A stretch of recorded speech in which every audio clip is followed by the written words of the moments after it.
When in the prison, Yes. and I was telling them they have to learn to do dawah, and they were saying, how, we're in prison, how could we possibly give the dawah? That's right, and that was one of our most memorable experiences in our visits to the prisons, as we shared with the people of Curacao there, when we encouraged the inmates to tell their families to go to the website.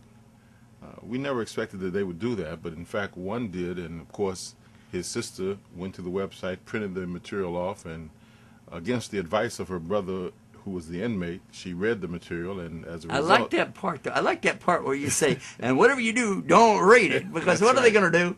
They're going to read it. What do they call it? Reverse psychology. Reverse psychology, that's right.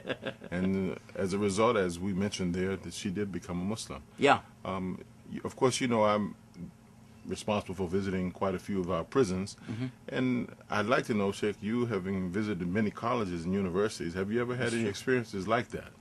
Well, actually, there is something that happened right over at George Mason University.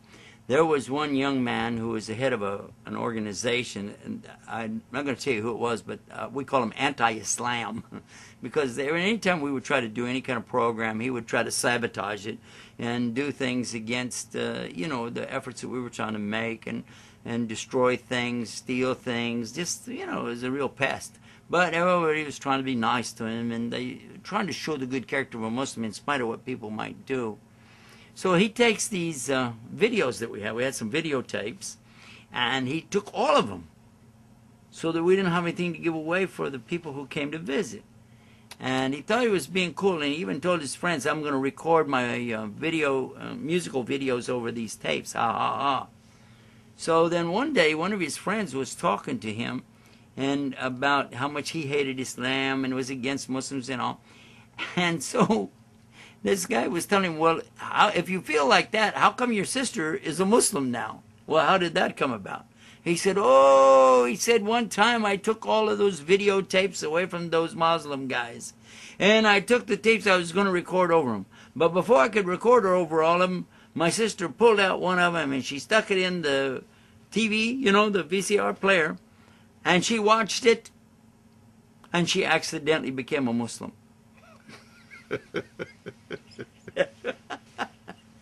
I don't know how you can accidentally become a Muslim. Well, that's what he said. She accidentally became a Muslim. So that was another kind of a strange quirk of the way that things go.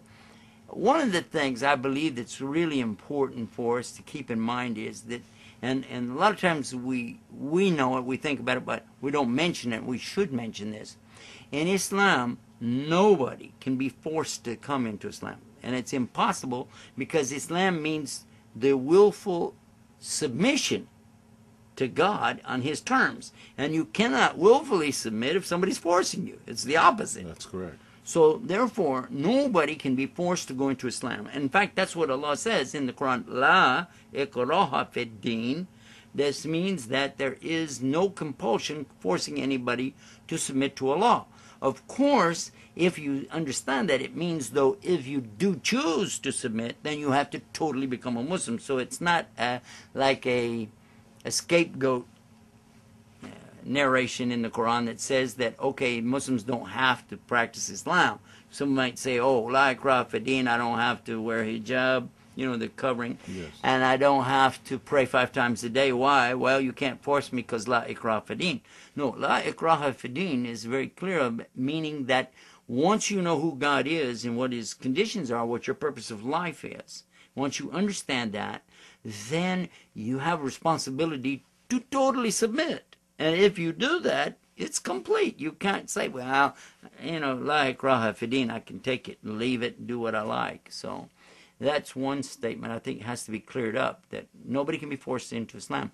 There's another point, too, though. I'd like to mention this, and that is, you know, a lot of people see you and I, we're out here talking with so many people. They come to Islam, and they'll say, well, how many people did you guide to Islam? How many people did you guide? And what would you tell them? Well, I would tell them that I don't guide anyone that Allah guides to That's Islam. exactly true. That's exactly what anybody who does what we do knows that. But a lot of people think that we're out here guiding the people, that we're more or less even coercing them or doing a salesmanship routine on them, getting them to come into Islam. And nothing could be further from the truth, because if we did this kind of a routine on somebody and they came into Islam based on that, they wouldn't be in Islam anyway. Because as we said a few minutes ago, that the idea of going into Islam is you choose to submit to God on His terms. You're doing what He wants you to do. And if you did that, then you would be voluntarily submitting. And as such, in Arabic, aslama. And that's where Islam comes from. So when people say, well, how many people were guided by you or guided by what you did? I say, no. Allah guides the people, not me. That's right. Our job is what? To give the message. That's it. We're messengers. We're messengers. And we try our best to deliver it in the best way. And then what the people do with the message after they get it's up to them. So that's pretty much it. But it was great to be in Curacao with you. I really enjoyed being down there. That was one of our first trips together.